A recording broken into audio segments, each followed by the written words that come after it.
What's going on, guys? Unknown Player here, and today we've got some more Destiny 2 topics to discuss. We're going to be talking about the next big update arriving on Tuesday, with what to expect from it in terms of the patch and also game changes, as well as the new raid that just launched. There are a couple of interesting story secrets and details in there that you might not have noticed, so I want to go over those, as well as my opinions as a whole, the loot and some other things as well. So let's begin with talking about this next update for Destiny 2. So this is going to be basically the second half of the December update, and it's going to be called patch 1.1.1, and it's going to hopefully have quite a lot of good things that improve the game. This is going to have things like the Masterworks weapons, so basically upgraded versions of all legendaries with added perks, also some kind of rerollable stat bonuses. There's also going to be the ability to purchase faction weapons and armor for shards and tokens off certain vendors. Zero is also going to sell his new fated engrams, which of course guarantee an exotic you don't have, and also 3 of coins. Shaxx and Zavala are going to sell their gift consumables. There's going to be a drastic reduction in the chest lockout mechanic. Those are some of the things. I think the biggest feature of the patch is going to be the Masterworks weapons, which I'm really hoping are worth grinding for and actually really good weapons. We see plus 10 in, say, reload or stability. We don't know how much it's going to affect this. I'm hoping, once again, those are worth grinding for, but we'll have to wait and see.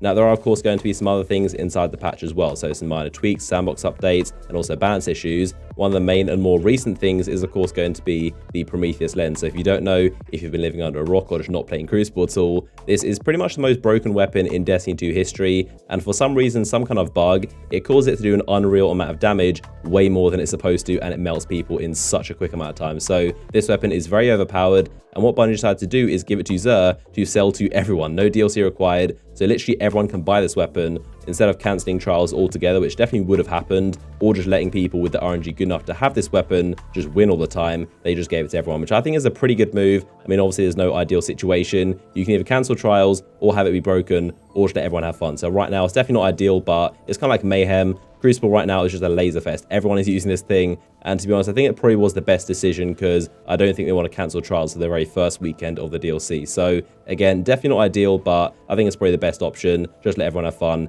And then on Tuesday with the patch 1.1.1, this of course is going to be nerfed, or I guess fixed is the best word. But I'm really hoping this doesn't mean it gets worse in PvE, because right now it's actually a very good weapon. It's definitely not broken or overpowered. In PvE, it works how it should do, and it feels like a good exotic. So hopefully it stays exactly how it is inside PvE, but of course Crucible doesn't just destroy everything in sight. So the Dawning is also, of course, another event supposed to be going live soon in mid-December, but the fact that Bungie haven't announced it yet, I'm assuming it's not going to go live on this Tuesday, but probably the following one, so the 19th of December.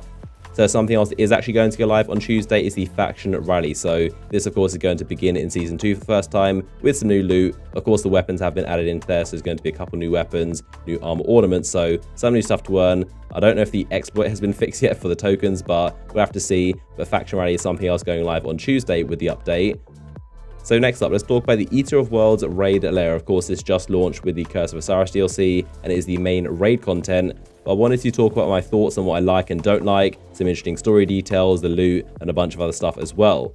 So as a whole, I actually really love this raid. I think it's up there as one of my personal favorites. I think the main reason is because it's very similar to Wrath the Machine, and that is my all-time favorite raid. So this thing comes very close, and I've seen a ton of very positive feedback. I think everyone, for the most part, seems to really think this is a very solid piece of raid content. The main negative thing people are saying is that it's simply too short, which obviously means people want more of it. And if there was one more boss, one more encounter, that would definitely make it even better. But it's a very short and sweet raid, similar in length to Crota's End, but definitely much better in my opinion. So I actually love this raid. I love the boss. I simply love the fact that it is a Vex raid. You know, we've wanted a new Vex raid for so long, and it's not simply Vault of Glass 2.0. It's basically a Vex raid, but in a new setting. The story makes complete sense why you're doing it, and I'm so glad it's actually Vex and not just more Cabal.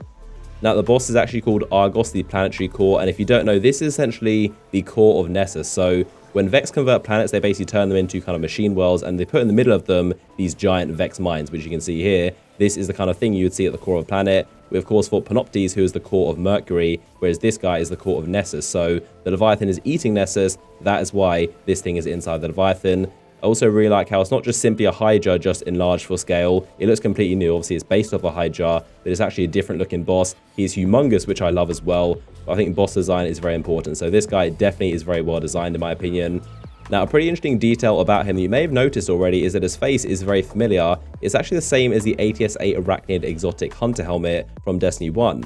So this pretty much confirms that this is where the helmet comes from, and that's where it's inspired. It's actually Vex technology. Now, this actually ties into something I pointed out a long time ago, but didn't think would be so significant, but this is that the console character has one of these hanging around his neck, so it's basically a trophy. I never knew whether there's some sort of guardian that he killed a long time ago, or some kind of weird alien that he killed, but now it turns out this is some sort of Vex head, so I'm guessing this means that a very long time ago, Console and Ghoul must have encountered the Vex and actually killed some of them, and hung this head around his neck. So it's a pretty weird, but definitely a very interesting story detail, but I never expected this to be actually Vex related. But now we know the ATS-8 Arachnid is actually the face of very important and very high up Vex mines. Now, something else I'm actually really glad they included is the use of relics once again. So not just one person using it, but the entire team. Pretty much all of you are supposed to be using these Vex craniums, which is such a cool mechanic. One of the things I've always said Destiny needs a lot more of is the third-person weapons. So things like swords, supers, melee weapons, relics. These things are so much fun to use, and I want to see a lot more of them. So I'm glad this raid actually utilizes a ton of relics that everyone can use, not just one person. The story also does make a ton of sense, so something I did guess would happen in a couple of videos, how Nessus is a Vex converted planet, and maybe the Leviathan eats some weird Vex stuff, and then Callus needs our help to come remove it, which is pretty much what happened. So that is what I speculated and hoped would happen, so I'm glad they actually did it. It also does tie into the next part of the story, which is going to be pretty interesting as well. So the first raid, we basically proved ourselves to Callus and kind of entertained him. Now we've actually solved a problem for him and basically done him a favor. So maybe the next raid we actually meet him or something else happens. But based on this DLC, I think it's pretty safe to assume that whatever the main enemy inside the next expansion is, if it's Fallen or Siva, we can probably expect those inside the Leviathan of the next DLC. So once you actually solve Callus's problem and he helps you out, he rewards you and sends you back to that loot room. And something pretty interesting is there are a bunch of robots actually missing this time. So this is basically a reflection of our actions inside the Leviathan, and it shows that we've killed a bunch of robots. It's a pretty cool little detail, and it's a reflection of our actions in the original raid, showing that us killing all the robots, beating the bosses, is actually making a dent on his big collection of robots. So I've talked about what I like about the raid, some story details, but now let's talk about what I don't like about it and some of the issues that I'm really not a fan of. And the main thing is going to be the loot system, which I guess isn't really a problem with the raid itself and more just Destiny 2 as a whole. So it's half a problem with the economy and half a problem with the raid itself, but the loot system I think is the worst of all raids and is definitely not worth the raid in terms of actual loot rewards. So some of the main issues are that tokens you earn inside the Eater of Worlds are basically pointless, so they only give you original Leviathan gear, none of the new stuff, so there's pretty much no reason of getting tokens inside the new raid layer. Also, clan engrams don't give you any new gear, so they only give you original stuff. There's also what I'm pretty sure is a bug, and the illuminated engram you're supposed to get from the milestone of doing the raid, it doesn't give you anything, so I think you have to do the original Leviathan to get it. But so far in my team and a lot of you guys on Twitter have told me you don't get the illuminated engram you're supposed to get from the milestone, so I think it's bugged, but that's also another thing. There's also no raid keys and no underbelly for bonus loot, so as a whole it's just a very unrewarding raid, which is a shame because it's such a cool raid. Like I said, I just went over so many reasons why it's one of my favorites, but the loot system is so slacking right now, so I'm hoping they fix it in the updates. It's definitely something they need to do soon because a lot of people are going to be doing it and they're going to get to the end and get like a cloak. I love everything about the raid, just the loot system needs an update fast. So for a simplified explanation of what's actually happening here in this boss fight, you need to grab these Vex skulls and charge them in one of the elemental plates. Once they're charged, you can shoot laser beams at these skulls and use those to slide the corresponding orbs into the hole to take down the boss's shield. That begins the main DPS phase where you're empowered and you can do bonus damage to the boss. We found that cluster bomb rockets and also the spare laser skulls and also cold heart were the best for damage. After that, very similar to Axis, he's going to try and wipe you by charging up this massive void blast. You need to shoot one of 3 areas to stop him wiping you. So because there are 3 of them, you have 4 DPS phases to kill him before you run out of spots to shoot and he's going to wipe you. And that's essentially a damage phase. So it's a really fun encounter. Again, I love the relic usage. I love how it's a giant Vex Hydra. And I think it's just a cool encounter in general. Now, in terms of the loot rewards that I got myself from this, like I said, it's not very impressive, but I got the chest piece and the cloak for the hunter. I'm not really a fan of the look of this armor set. I think it's well designed, but I'm not a fan of that design. So maybe you guys like it, but I'm not really a fan personally. In terms of the entire stuff my raid team got, we got 2 grenade launchers. Those are the only weapons, so very unfortunate. There was 1 Titan mark, also the hunter boots and the Titan helmet. So like I said, the loot system definitely needs some work.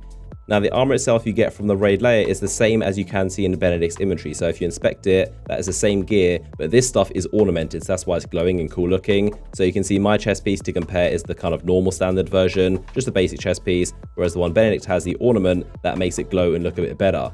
So do let me know your thoughts on this raid so far in the comment section, whether you've just seen it or played it so far. I appreciate how many of you guys watched my live stream on the first completion, so comment down below what do you think of it so far. And I think for the most part, people are very happy with this raid. From what I've seen online, people are definitely very impressed, so I'm glad we can look forward to the next DLC 2 raid layer, knowing it's going to be a pretty good piece of content. So if you enjoyed the video and would like to support the channel, then a like rating down below would be much appreciated. Look out for some videos on this channel on Tuesday, checking out the Masterworks weapons and everything else inside the update, so make sure you are subscribed if you aren't already and don't miss out on those videos. In the meantime, if you want to watch another Destiny 2 video I've recently made, then you can click the image on screen to watch it right now, and I'll see you guys in the next one.